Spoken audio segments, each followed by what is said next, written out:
Ya, Assalamualaikum warahmatullahi wabarakatuh. Kita lanjutkan pertemuan di minggu ke-14. Hari ini kita akan belajar tentang sifat elektrik pada sebuah material. Sifatnya masih umum, jadi kita akan bahas secara global ya. Misalnya ketika kita membahas tentang sebuah aliran elektron pada sebuah rangkaian loop, maka ketika ada sumber arus gitu ya. Maaf, bukan sumber arus. Ini sumber tegangan ya. Ini adalah sumber tegangan. Berarti ini adalah V ya. Sumber tegangan. Ketika sumber tegangan ini disambungkan ke sebuah hambatan, maka akan terdapat arus yang mengalir ya. Maka kita ukur arusnya dan misalnya kemudian kita sambungkan ke beban. Ini adalah beban ya.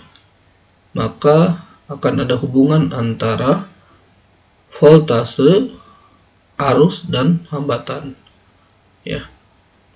Jadi hubungannya adalah tegangan yang diberikan itu akan sebanding dengan perkalian antara arus dengan hambatan dari konduktor tersebut ya. Nah, oke. Maka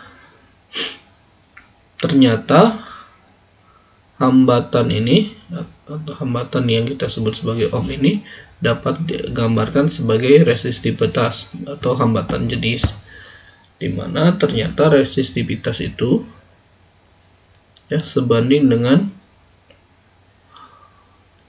resistansi yang dimiliki atau ini hambatan jenis ya, hambat jenis ini adalah hambatan resistan, kemudian kali luas permukaan dibagi L. L ini adalah jarak atau panjang dari hambatannya. Kemudian A ini adalah berkaitan dengan penampang melintang. Ya. Oke, kemudian ini adalah hambat jenis. Yang kemudian ternyata ada definisi lain yaitu resistivitas. Konduktivitas. Jadi ini kalau ini adalah resistivitas, yang ini adalah konduktivitas, di mana nilainya itu 1 per resistivitas ya. Jadi kalau resistivitas adalah menggambarkan kemampuan benda atau kemampuan bahan dalam menghambat aliran elektron, tapi kalau konduktivitas itu menggambarkan bahwa seberapa besar atau seberapa cenderung elektron dapat mengalir pada bahan tersebut. Maka itu adalah kebalikannya. Nah, pertama, bagaimana sebuah elektron dapat mengalir di dalam rangkaian listrik tersebut gitu ya. Ya. Maka kita bisa melihat bahwa sumber tegangan ini berisi sebagai yang memindahkan energi potensial pada posisi tersebut. Kemudian adanya hambatan R itu seakan-akan adalah bidang miring sehingga si elektron akan bergerak pada R tersebut, di mana R ini menggambarkan tentang kemiringan dari hambatan tersebut ya. R1, R2, R3.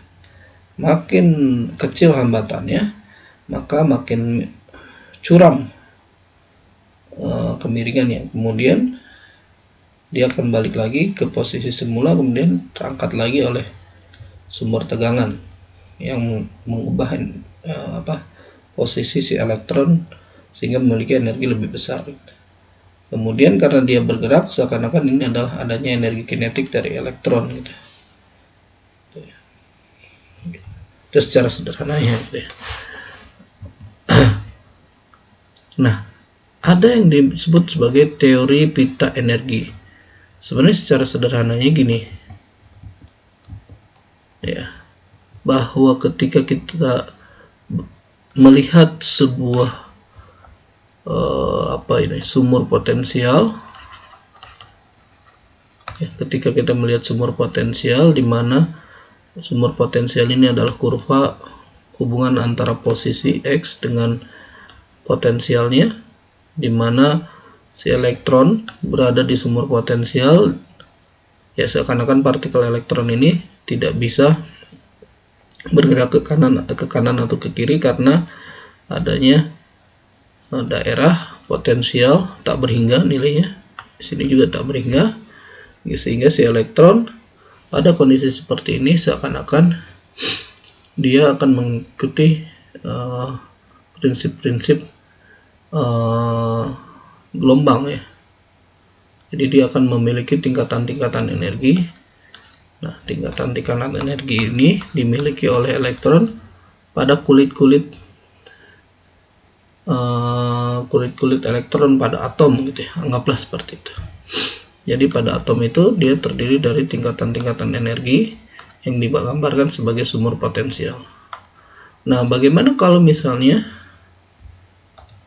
satu atom? Kalau satu atom, anggaplah misalnya ini adalah inti atom, kemudian ini adalah tingkatan-tingkatan energinya, diskrit ya.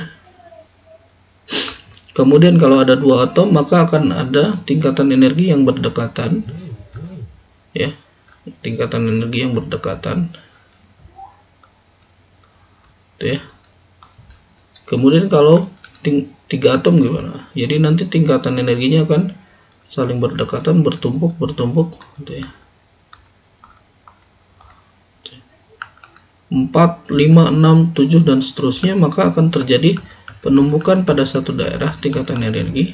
Kemudian ada penumpukan yang lain, ada yang kosong, daerah kosong, kemudian penumpukan pada daerah yang lain. Nah, ini adalah pita energi gitu, yang mengizinkan si elektron berada pada tingkatan tersebut ya, pada tingkatan tersebut. Ada daerah terlarang, jadi ada daerah yang terlarang berisi elektron, daerah sini, daerah sini, daerah sini gitu ya, dan seterusnya daerah sini. Nah, inilah yang kita sebut sebagai gap. Ini adalah pita, kita sebut sebagai band. Kemudian ada daerah yang terlarang yang kita sebut sebagai gap. Maka konsep band gap itu menggambarkan tentang atom-atom yang saling berikatan gitu ya, membentuk sebuah susunan yang periodik, susunan yang teratur dan periodik dengan jarak yang konstan. A digambarkan sebagai jarak antar kristal, jarak antar atom, bukan jarak antar kristal. Jadi ketika dia jarak antar atom ini menjauh, gitu ya, jauh, maka dia seakan-akan adalah satu tingkatan energi yang diskrit. Tetapi kalau misalnya saling mendekat, maka dia akan membentuk gap, ya, ada band, ada gap di sini. Kemudian pada saat makin mendekat dan tersusun dari atom-atom yang sangat banyak, tidak terbatas, maka dia akan membentuk sebuah band yang disebut sebagai energi valensi, gitu ya. Energi valensi, energi terakhir dari si elektron terluar, yang kemudian ada lagi energi konduksi, yaitu energi di mana si elektron dapat bergerak bebas di dalam material tersebut, gitu ya. Itu yang kita sebut sebagai teori band gap, gitu ya. Ini adalah atom-atom berada di bawah energi valensi, kemudian di atas valensi tidak diperbolehkan karena ini adalah daerah terlarang adanya elektron. Kalaupun si elektron lebih, maka dia akan di atas energi konduksi. Jadi ini adalah pita, ini adalah gap yang kita sebut sebagai teori band gap.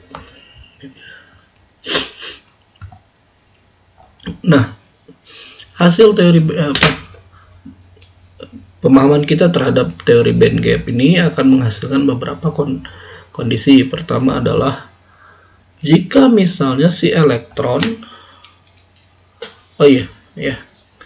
sebentar sebelum kita berbicara tentang konsekuensi dari teori band gap, ada sebuah namanya kita sebut sebagai energi Fermi. Ya, energi minimal si elektron dapat bergerak pada temperatur 0 Kelvin, ya. Jadi ini ada batas energi Fermi. Atas sebenarnya bukan tidak 0 Kelvin ya, tapi lebih ke suhu Kelvin, suhu Fermi gitu ya, batas suhu Fermi. Ya, biasanya rendah gitu, di bawah di puluhan sampai ratusan Kelvin. Jadi batas energinya si elektron itu dia memiliki sifat bebas gitu. Kalau di bawah si elektron terikat, ya kalau misalnya si elektron melompati energi Fermi, maka si elektron dapat dianggap sebagai bisa lepas dan apa istilahnya tuh, bisa mengalir dalam materialnya ya gitu. Nah, jika misalnya pita valensi itu menggambarkan adalah pita energi dari elektron terkuat dari atom-atom tersebut overlap dengan konduksi, maka kita bisa lihat seakan-akan bahwa elektron itu jadi bebas. Jadi dalam material si elektron ini adalah inti atom misalnya gitu ya. Warna hijau itu, yang warna merah itu adalah inti atom. Maka si elektron dapat bergerak bebas gitu ya, dimana saja, seakan-akan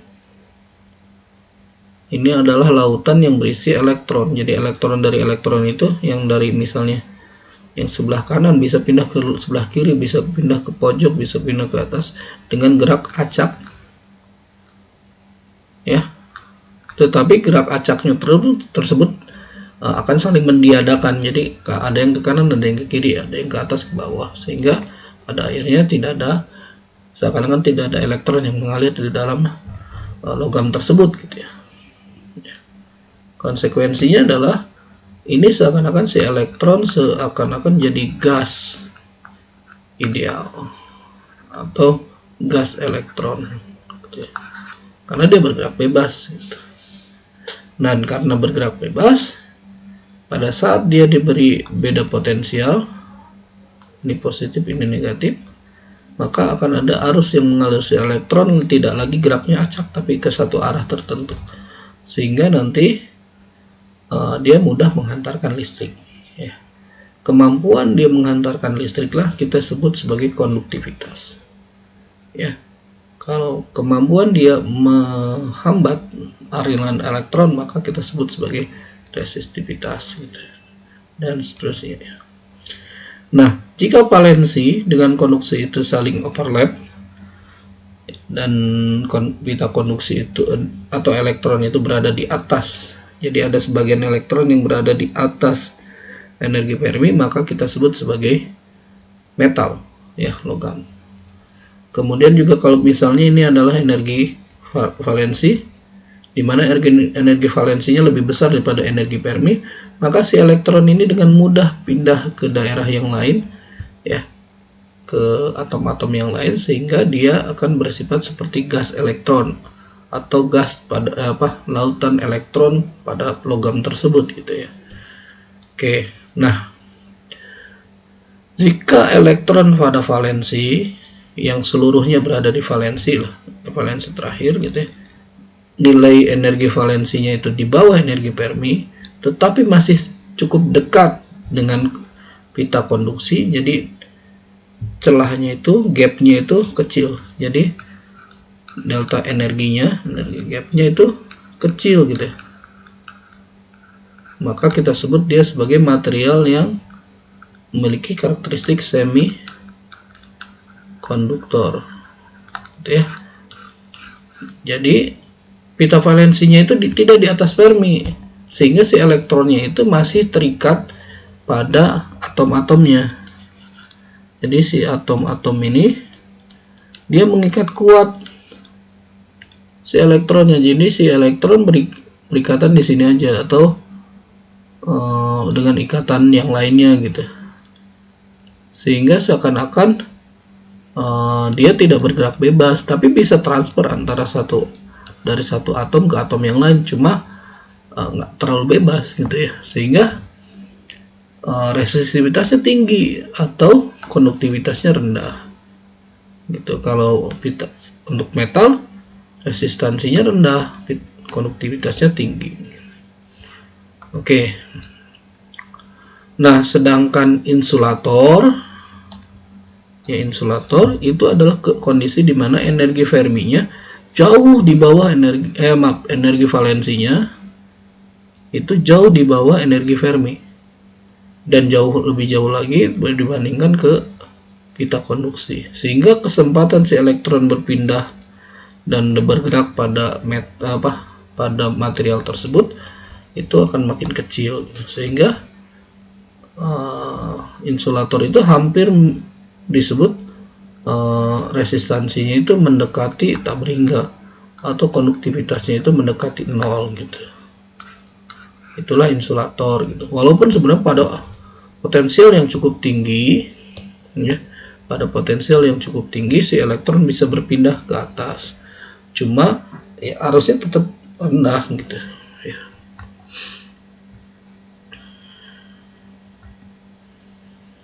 Oke, nah bagaimana konduktivitas atau conduction itu dapat terjadi ya? Pertama, kita harus melihat bahwa ada elektron di atas energi Fermi, sehingga si elektron ini akan berperilaku sebagai elektron bebas atau sebagai pembawa muatan. Kenapa? Karena si elektron tadi dia bisa bergerak bebas di dalam material tersebut gitu ya. Oke,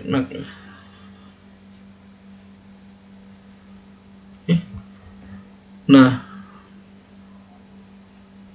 jadi pada metal elektron bebas dari valensi itu dapat bergerak bebas dan mudah sekali berpindah ke struktur pita yang lain gitu ya.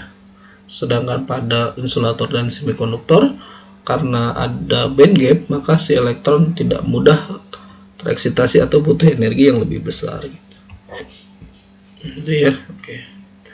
Nah, yang menarik adalah kalau ini ada pita-pita energi dari valensi ke energi ke konduksi gitu ya. Ini batas dari energi valensi, ini adalah batas dari energi konduksi. Berarti beda pita ya, dan ini adalah gapnya. Nah, ketika elektron yang tadinya di sini berpindah ke sini ya, dengan kata lain bahwa ada sebuah tingkatan energi yang ditinggalkan dan ada satu tingkatan energi yang diisi oleh elektron. Nah, berarti, dan kita tahu energi yang bagian atas ya, energi misalnya elektron di konduksi itu lebih besar daripada energi elektron di valensi yang ditinggalkan. Kenapa? Berarti ada energi dari luar, misalnya adalah foton ya, atau radiasi misalnya sinar UV misalnya, berarti ada radiasi lah intinya ya, ada radiasi yang menambah energi dari elektron ini berpindah ke atas, sehingga energi yang dimiliki oleh elektron di konduksi itu sebanding dengan energi di valensi ditambah delta energi dari luar, radiasi ya. Radiasinya apa aja? Bisa elektromagnetik, bisa nuklir ya, bisa apa lagi, bisa temperatur gitu ya, radiasi panas gitu ya. Nah, yang menarik adalah ketika si elektron berpindah, kita sebut tingkatan energi yang ditinggalkan itu sebagai hole atau lubang ya. Jadi tingkatan energi yang ditinggalkan oleh elektron yang berpindah ke atas itu sebagai hole atau lubang, dimana sifatnya cuma berbeda muatan ya gitu. di mana muatan dari elektron itu sebanding dengan minus muatan dari hole. Jadi intinya yang hole ini muatannya positif gitu. Jadi tetapi yang menarik adalah hole itu bisa sebagai pembawa muatan. Bayangannya ini adalah, misalnya ini adalah elektron, kumpulan elektron gitu ya.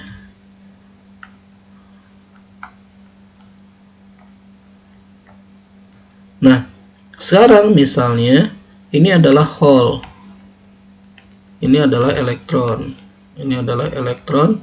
Ini adalah elektron. Ini adalah elektron. Tingkatan energi yang diisi oleh hole kemudian diisi oleh elektron, maka di sini akan menjadi elektron. Ini menjadi elektron. Tetapi yang sebelahnya lagi ini menjadi hole berarti. Ya, ini menjadi hole. Jadi seakan-akan sekarang hole-nya itu bergerak ke arah kiri. Gitu. Ya. Oleh karena itu, karena seakan-akan si hole ini bergerak, maka kita sebut dia sebagai pembawa muatan, tetapi pembawa muatan positif. Ya, elektron bergerak ke arah kanan, hole itu bergerak ke arah kiri. Jadi misalnya pembawa muatannya adalah elektron, dan ada juga pembawa muatan sebagai hole. Nah, pada material-material yang dapat ditemukan di alam seperti silikon, germanium gitu ya, dia dapat memiliki konduktivitas intrinsik atau karbon gitu ya.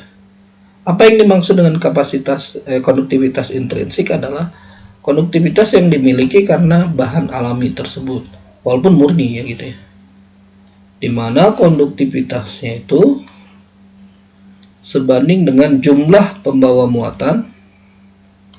Jadi sebanding dengan jumlah pembawa muatan dan mobilitas dari pembawa muatan tersebut dikalikan dengan konstanta elektron. Ini adalah jumlah elektron atau hole-nya. Ini adalah kemampuan elektron dan hole itu bergerak. Jadi nanti konduktivitas itu bergantung pada jumlah muatannya dan seberapa besar muatannya itu dapat bergerak. Oke, nilai E-nya sendiri kita gunakan yang absolut 1,6 kali 10 pangkat minus 19 C. Nah, karena misalnya kita melihat bahwa pembawa muatan itu bisa dari elektron, bisa dari hole, maka konduktivitas intrinsik itu sebanding dengan N kali E kali mu E. Ini berarti mobilitas pembawa muatan elektron, dan ini adalah mobilitas pembawa muatan hole. Sedangkan N dan P ini menunjukkan adalah konsentrasi dari pembawa muatan tersebut.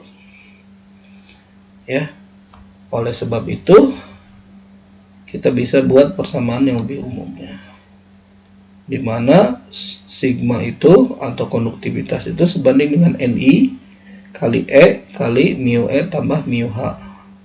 Coba perhatikan bahwa Ni itu bergantung pada sifatnya, sifat dari materialnya, pembawa muatannya, yang biasanya rentangnya itu adalah Ni itu di rentang 10 pangkat 14 sampai 10 pangkat 16. Berarti secara alamiah sudah ada sebanyak 10 pangkat 14 sampai 10 pangkat 16 elektron pada logam atau pada semikonduktor yang akan bisa sebagai elektron bebas.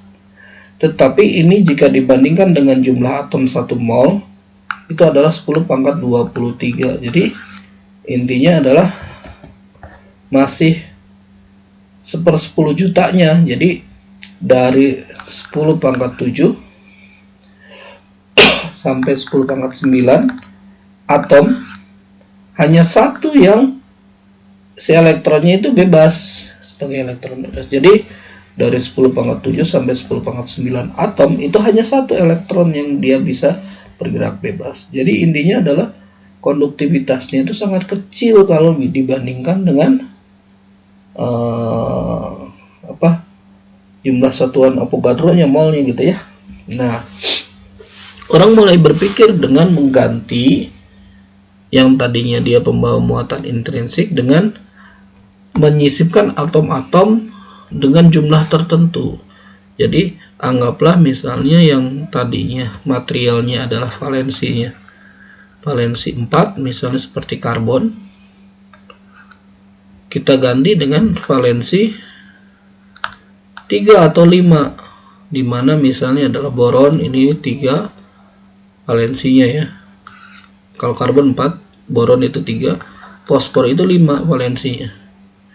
Sehingga kalau misalnya di doping, ya istilahnya adalah memasukkan atom luar gitu ya, jenis luar ke dalam material tersebut, kita doping, maka dia bukan lagi jadi Ni, si pembawa muatannya. Kenapa? Karena kan 3 ini berarti kalau berikatan dengan 4, ada satu yang bolong yang kita sebut sebagai hole. Berarti kalau ditambahnya boron, maka dia akan menjadi Np gitu. Ya.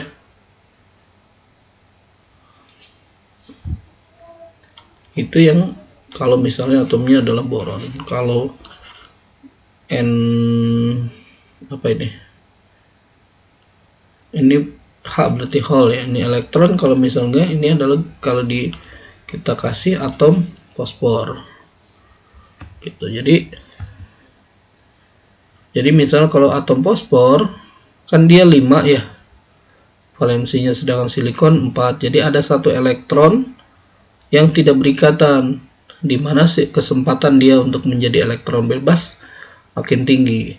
Sedangkan kalau boron ada satu hole yang terbentuk kalau boronnya berikatan dengan silikon. Sehingga nanti ini akan berganti dengan Np, ini menjadi Nb. Gitu ya. Atau ini adalah sebenarnya sih karena dia elektron berarti kita sebut sebagai Ne, ini adalah hole. Tapi kita tahu bahwa hole itu terbentuk karena adanya atom dopan. Atom dopan berarti itu adalah atomnya yang didopingkan, berarti doping itu adalah prosesnya. Gitu ya, yang proses dimasukkan berarti kita proses doping. Atom-atomnya itu kita sebut sebagai dopan. Gitu ya. Jadi ini adalah tipe P, ini adalah tipe N. Sehingga nanti sigmanya itu kan bergantung pada N kali E kali dengan mu E dan mu H gitu. Nah, Ni-nya kita ganti dengan tipe N atau tipe P gitu. Jadi nanti hasilnya akan lebih ini. Dan biasanya Np atau Nn lah itu, atau boron atau fosfor itu kira-kira sekitar 10% di bawah kisaran 1% lah. Kisaran 1% itu berarti adalah 10 pangkat 23 per 100. Berarti kira-kira 10 pangkat 21 ya. Kalau Ni-nya itu 10 pangkat 14 sampai 16. Berarti ini berapa kali? Berarti 10 pangkat 7 kali lipatnya dari Ni. Jadi kalau Ni-nya itu karakteristiknya 1, tapi kalau kita tambahkan boron, maka dia akan menjadi jumlah pembawa muatannya 10 pangkat 7 atau 10 juta kali dibandingkan kalau murni gitu, alamiah gitu ya. Tapi kalau kita doping ya dengan dopan boron, dopan fosfor yang valensinya berbeda, maka dia akan 10 juta kali lipatnya, jumlah pembawa muatannya akan 10 kali lipat gitu. 10 juta kali lipat. Nah, itulah yang disebut sebagai semikonduktor ekstrinsik gitu. Ya. Nah, kalau misalnya boron, karena boron itu memberikan hole, jadi akan ada tingkatan energi di sini sebagai donor. Ya. Kemudian kalau maaf. kalau boron, berarti boron itu tipe P ya. Berarti ada donor, ada tingkatan di sini yang hanya isinya adalah tingkatan energi. Jadi si elektron dari valensi bisa berpindah ke satu tingkatan energi ini yang kita sebut sebagai tingkatan akseptor. Sedangkan pada tipe N yang didoping oleh fosfor, maka ada satu tingkatan energi di sini yang memudahkan si elektron berpindah ke sini baru ke atas gitu ya. Gitu, yang kita sebut sebagai donor. Atau tingkatan energi ini sebenarnya dia diisi oleh elektron, tapi karena sudah dekat dan bisa tereksitasi karena temperatur, berarti dia pindah ke sini. Gitu ya. Jadi ini adalah tipe P, ini adalah tipe N.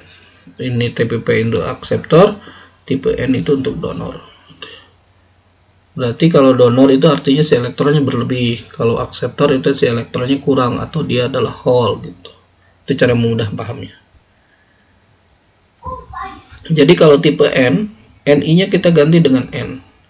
Kalau tipe P, Ni-nya kita ganti dengan P, di mana P-nya itu lebih besar daripada yang intrinsik gitu ya. Nah, kemudian juga kalau misalnya jumlah si elektron, jumlah pembawa muatannya lebih banyak dibandingkan pembawa muatan negatif, maka kita nggak perlu lagi hitung pengaruh dari pembawa muatan lainnya gitu ya. Kalau kita hanya untuk elektron, berarti hanya elektron saja, karena si elektron dominan dibandingkan yang pembawa muatan hole gitu ya, pembawa muatan positif, atau sebaliknya ini. Nah, yang menarik dari semikonduktor adalah bahwa temperatur itu berpengaruh terhadap tingkatan-tingkatan energi atau bukan hanya tingkatan energi, keberadaan si elektron gitu. Jadi kalau suhunya tinggi, maka si elektron mudah tereksitasi pada tingkatan energi yang lain gitu ya, karena dia menerima energi termal gitu ya. Dan ini bisa kita lihat bahwa resistivitas itu bergantung pada temperatur, kemudian juga bergantung pada doping ya. Misalnya Cu yang murni itu kurvanya ini naik berdasarkan temperatur, tetapi ketika kita doping, hasilnya dia naik. Dengan terjadi perbedaan antara yang murni dengan yang didoping. Makin tinggi doping, makin akan memperlihatkan sebuah kurva yang baru gitu ya, yang bergantung pada jumlah konsentrasi dopingnya. Walaupun sebenarnya ada juga titik batas terjadinya deformasi, artinya karena si atom-atom yang dimasukkan itu bisa menggeser, dalam tanda kutip mendesak gitu posisi atom-atom yang lain, maka dia akan terjadi deformasi sebenarnya, perubahan bentuk, kemudian juga ikatan-ikatan kimia yang lain, dan itu pada akhirnya akan mendeformasi dari tembaganya sendiri gitu, ketika ditambahkan doping gitu ya. Makin naik dopingnya, maka terjadi deformasi. Dan itu juga akan mengubah sifat listrik dari metal tersebut gitu ya. Oke, jadi secara umum resistansi total itu disebabkan temperatur intrinsik, yang kedua adalah deformasi. Jadi peristiwa dislokasi juga itu akan syarat batas, kemudian batas butir, maksudnya batas butir, kemudian juga dislokasi gitu, dan itu akan saling mempengaruhi resistivitas gitu. Komposisi kimia tapi ukuran butirnya berbeda akan menghasilkan resistivitas berbeda. Ya, ini misalnya adalah efek temperatur pada intrinsik semikonduktor misalnya gitu ya. Konsentrasinya naik puncak, pada akhirnya dia akan stabil gitu ya, pada suhu tinggi di sekitar 10 pangkat berapa ini, 25 gitu ya, cukup besar juga gitu lah.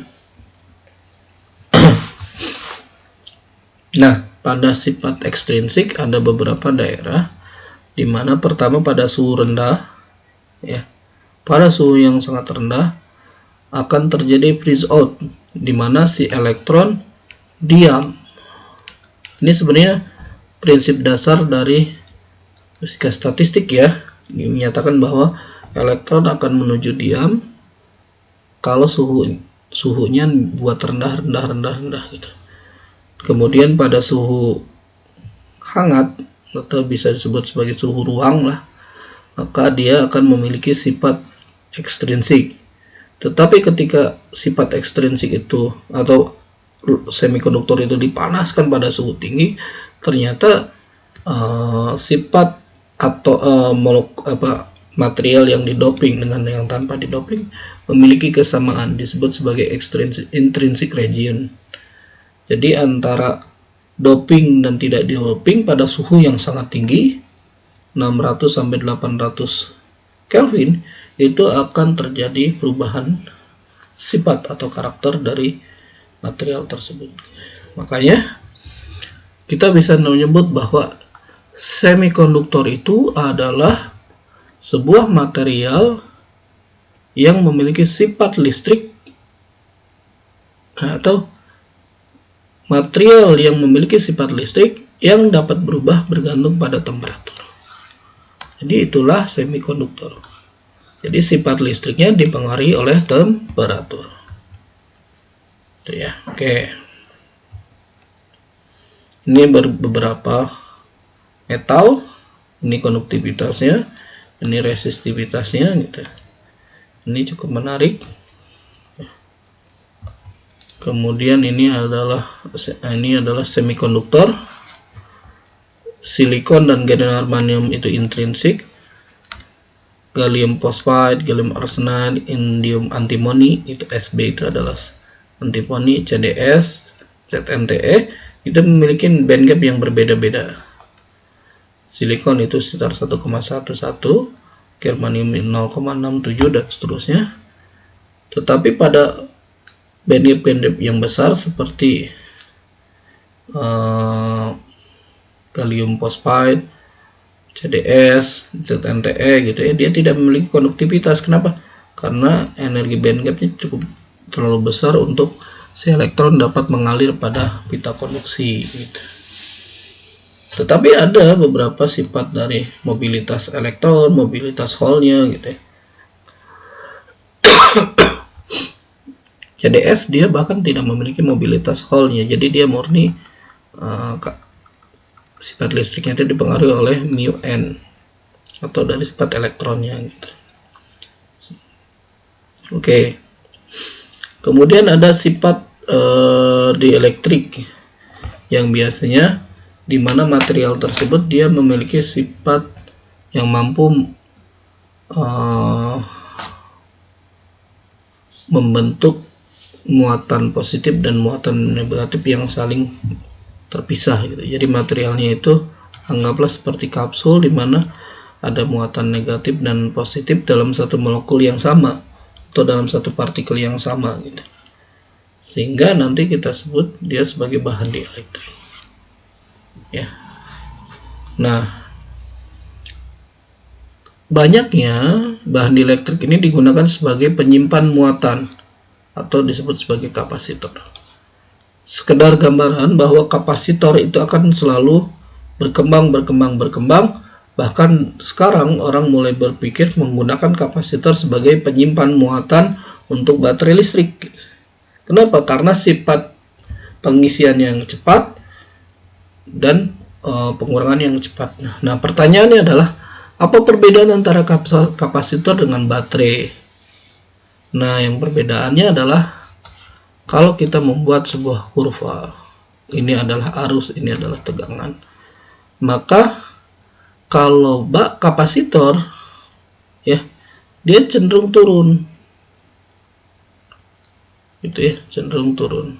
Jadi maaf. Jadi tegangannya itu ini waktu ya. Jadi tegangannya itu kalau kita isi maka dia akan stabil gini. Sedangkan kalau dikosongkan ya, maka tegangannya akan seperti ini. Jadi tegangannya akan turun V-nya.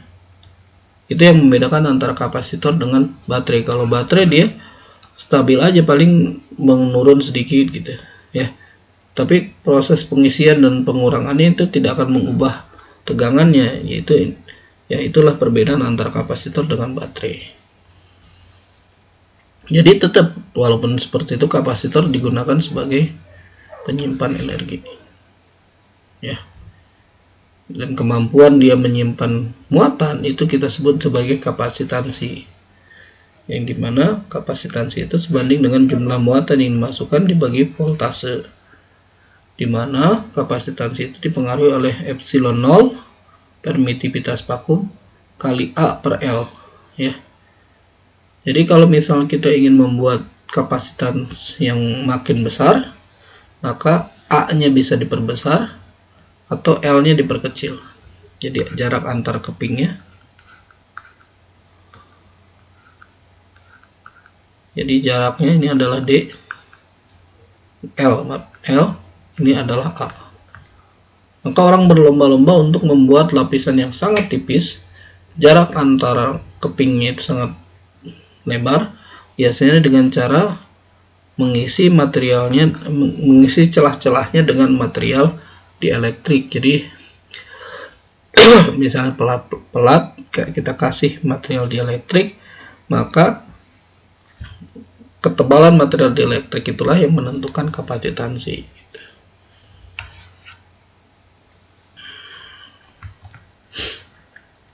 Nah,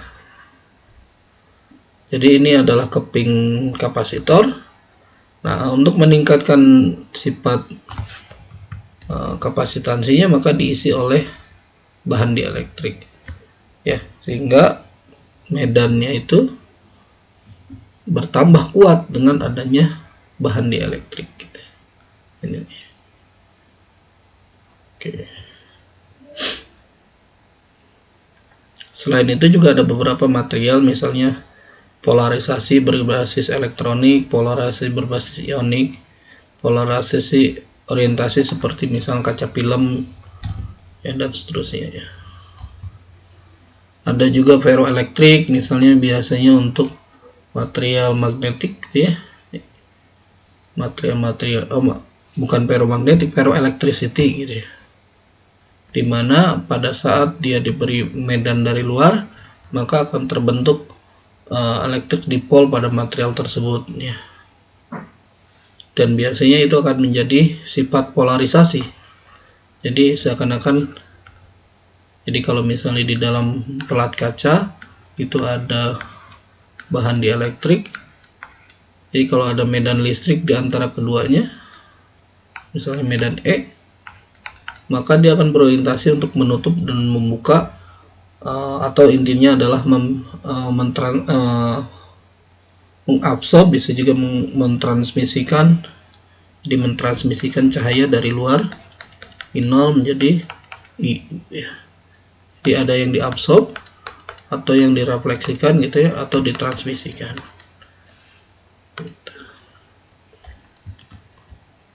Ada juga piezoelektrik. Jadi sebenarnya adalah material dielektrik ya, cuma ketika dia diberi tegangan maka terjadi perubahan muatannya. Jadi muatannya akan saling mendekat sehingga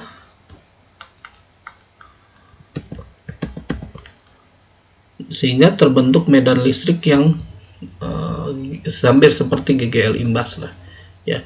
Ketika ada strain, maka terbentuk beda tegangan antara dua kutub, dan itu istilahnya itu yang menyebabkan terbentuknya tegangan ya, dalam artiannya. Jadi dipol itu saling mendekat sehingga dia naik tegangannya, kalau menjauh dia menurun tegangannya gitu ya, dan itu bisa dikonversikan sebagai pembentukan tegangan. Cuma arusnya itu bolak-balik, jadi harus disimpan sebuah sistem agar si arusnya itu satu arah. Kalau kita mau membangun piezoelektrik sebagai penghasil muatan gitu ya, untuk penghasil arus gitu. Ini beberapa contohnya. Oke ya, sekian kuliah kita hari ini. Ini adalah evaluasi yang perlu dipahami dalam proses perkuliahan hari ini. Sampai ketemu lagi. Tugasnya adalah membuat rangkuman untuk materi hari ini. Semoga bermanfaat. Assalamualaikum warahmatullahi wabarakatuh.